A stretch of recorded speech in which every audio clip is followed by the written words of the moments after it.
Welcome to the Chapter 1 and Chapter 2 reading of Decoding GLP-1, a guide for friends and family of those on the pen. Since this is the first chapter and the first reading of this book, I want to briefly introduce you to it. My name is Dave Knapp. I am the author of Decoding GLP-1.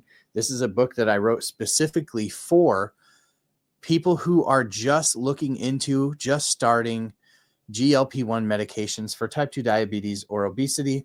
And then it's for the friends and family of the loved ones who are using these medications. There is an abundant amount of information that rolls around on social media, on television, so much information, and so much of it is hard to sift through. What we attempted to do in this book is what we attempt to do across our social media platforms and our website at onthepen.com, and that is to essentially take information that flows for the medical world or for the investor community about these medications and to put it in patient-centric language that makes sense to people, that people can then take and have more competent and confident conversations with their medical providing team.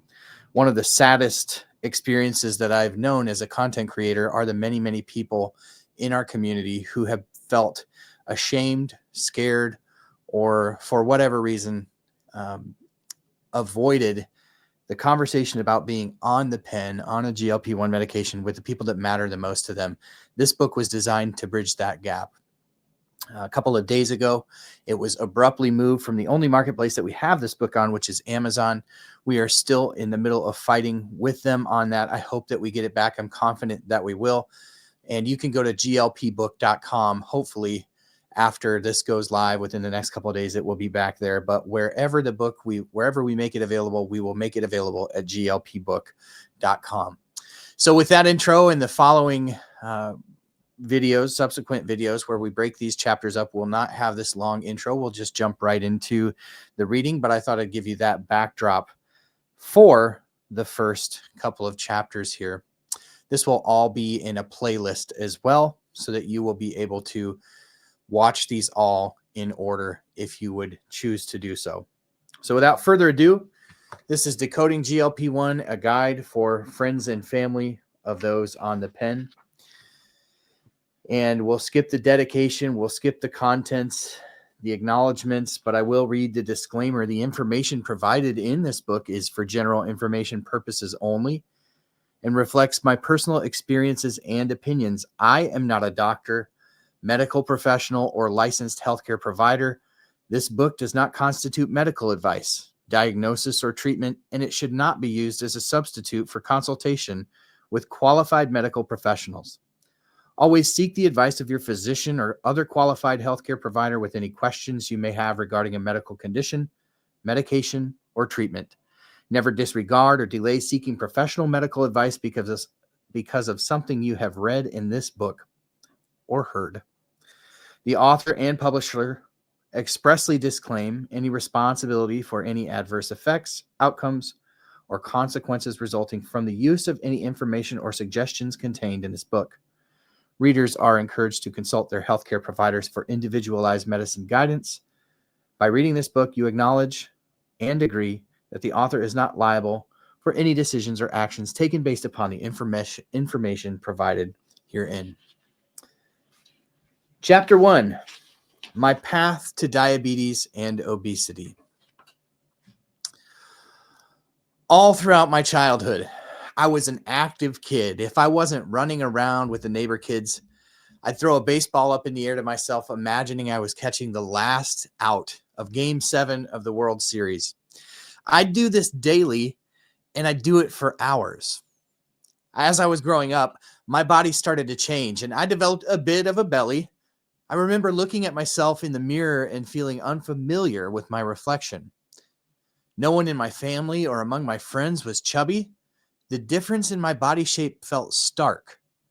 I began to wish those differences away. I enjoyed soda whenever I could get it, since we never had it at home. But at the height of my self-consciousness, someone told me that soda could give boys breasts. I was mortified. I became obsessed with the idea that drinking too much soda would cause me to grow full-on lady boobs. This served as the beginning of my lifelong struggle with weight and self-image, filled with extreme dieting, fleeting successes, and a constant battle against my newly identified arch nemesis, sugar and carbs. These enemies were out to seek, kill, and destroy my looks, my confidence, my peace. My very essence was now in the crosshairs every time these foods were placed in front of me. Every meal felt like an existential crisis, in a battle in the war of self-image. Over my high school career, I really struggled to control my weight. Carbs remained the villain in my story. During my senior year in high school, I discovered the Atkins diet. Working as a shift supervisor at the local Arby's restaurant, I took advantage of a nearly all roast beef diet. That year, I felt I had truly won the war. I managed to drop 22% of my body weight. I was the thinnest I had ever been. Carbs had nothing on me. In order to achieve such dramatic success, mind you, I was in a 17-year-old body. I would run for hours each day. After all, as my loved one once told me, the only way to get your extra weight off is to just get out and run. Words form thoughts, and thoughts have consequences. My meals would consist of stacks of hamburger meat. When I snacked on nothing but peanuts. The diet was extreme and the workout regimen unsustainable. The main issue with this incredibly unsustainable lifestyle was that it worked. It felt good. I felt good. The validation of people around me made me feel like I was worth something. It made me feel not ugly. Well-meaning comments like, "You're looking great," fueled my desire to stick with the program. As long as I avoided carbs, the pounds seemed to stay off. The problem was I couldn't sustain the program for more than a couple of months at a time. All of those "you're looking great" comments would echo in my head as the pounds just piled back on. I must look terrible to people now, I would tell myself. I remember lamenting the fact that I knew I was letting people down. I remember wondering if the people who once showered me with compliments found my heavier self to be detestable. So I'd white knuckle through another stretch of low carb dieting. For the past 20 years, I have managed to drop 25 pounds per year by cutting out carbs, only to gain back 30 to 35 pounds by the end of that stretch. In the fall of 2021, I experienced severe fatigue, which I refer to as narcolepsy level sleepiness. The sleepiness issue was compounded by a sudden resurgence of kidney stones. These symptoms ultimately led me to the doctor's office for some blood work. When I stepped on the scale that day, I weighed in at an all-time high of 319 pounds. Over the preceding year, my weight fluctuated by 45 pounds, having dropped to 274 pounds the previous fall. How did I know? Because like anyone entrenched in early 2000s diet culture, I had been tracking my weight on one app or another for as long as they'd been around. Sadly, this weight fluctuation was actually a typical pattern for me. Once again, I started bearing down on my diet, only this time it was different. I was severely fatigued, something I hadn't experienced when younger Dave dieted. Despite my strict adherence to the keto diet, even incorporating weightlifting into my routine that summer, I simply could not lose any weight. My blood work results would ultimately provide some answers. My A1C, which had always been normal, was now 7.9. Suddenly, and without any prior warnings, I was diagnosed with type 2 diabetes. I'll never forget my doctor's words that day. "So what do you want to do, Dave?" All I could muster in my head was, "I don't want to be on insulin." That day, I walked out with a prescription to do the one thing I had tried and failed at for the last 20 years, to eat a keto diet. Over the course of the next 12 months, I white knuckled that diet like never before, being ever so meticulous to keep those carbs under 20 grams daily. My A1C eventually normalized, but in an entire year, my weight had only gone from 319 to 312. A measly 7 pounds after a year of extreme restriction under doctor supervision. Are you kidding me? I was beyond defeated. I was desperate for answers. Chapter 2, my introduction to GLP-1 medications. You know, Dave, you're one of about 5 people out of the hundreds we've had in our program who doesn't respond to the keto diet with significant weight loss. My doctor knew I was following the program, tracking my ketones with a blood monitor and wearing a continuous glucose monitor. So we were able to monitor my blood sugars. I was doing everything I was supposed to with little success. With little to no options left, my doctor determined I was a candidate for bariatric surgery. This was tough news to hear at 37 years old. The last thing I wanted was a surgery that seemed so permanent and physically altering my digestive system. But if it meant a longer, healthier life with my family, I was willing to consider it. Thankfully, my insurance plan did not cover the surgery. How often does anyone say that? At our next consultation, my doctor introduced me to a new class of medication that was accomplishing bariatric surgery like weight loss with a once weekly injection.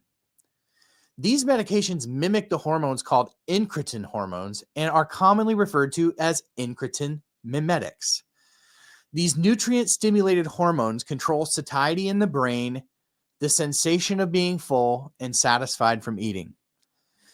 They also stimulate beta cells in the pancreas to produce insulin more efficiently, slow digestion, and help regulate glucose production in the liver.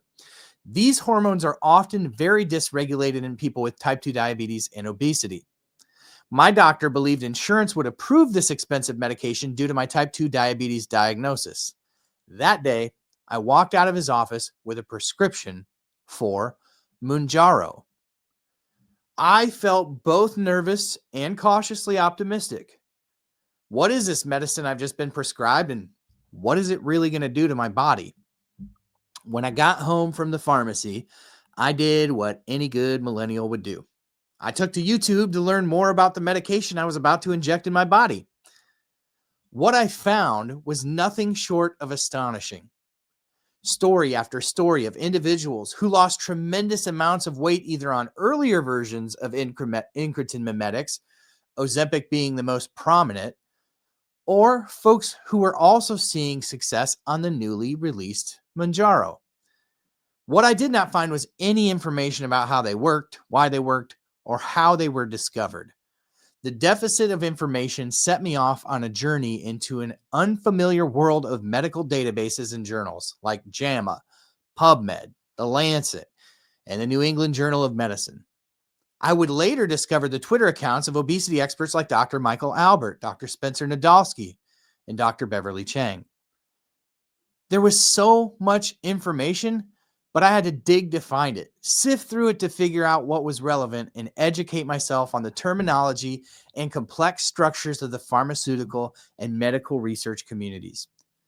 I was learning so much so fast that I felt compelled to start recording videos of all that I was learning and upload them to YouTube for others like me who wanted more information. In my earliest videos, I simply covered my personal experience, starting the new medication. Very quickly, however, my content shifted to highly detailed videos recapping clinical trial results and Eli Lilly earnings calls, translating them into layman's terms. As a marketing and sales professional at a portable stoplight manufacturer, I was an unlikely source for such resourceful information, but synthesizing large and complex topics into easily digestible bits of information was a skill I had been honing in for years. The information resonated among incretin users and took off in a most unexpected way.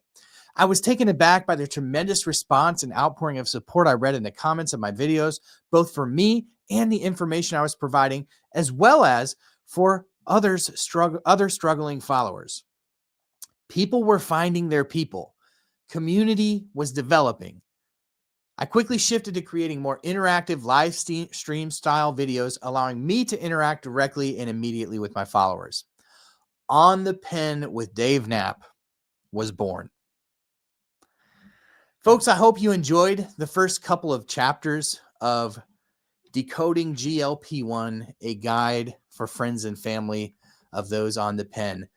Let me know if you resonated with any of that story, any of my own personal journey at the beginning of this book, because I know that so many of you have told me that that story has something in it that you resonate with.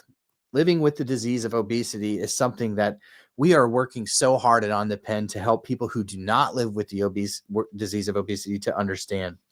On the next video, we'll go through chapter 3 and chapter 4. Chapter 3, the history of GLP-1 medications, and chapter 4, how GLP-1 medications work. I hope that you'll tune in for that. Again, check the playlist.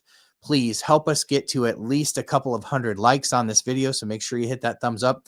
Once we hit 250 likes on this video, I'll go ahead and record the next one and upload that. Help us get the word out about this book, because this book, I think, truly has the power to change the conversation within your little sphere of influence in your circle by helping to educate one more person. Thank you for being here. Thank you for being the best part of On the Pen. And I hope you'll join us for this journey. If you just found us today, hit the subscribe button and we'll catch you on the next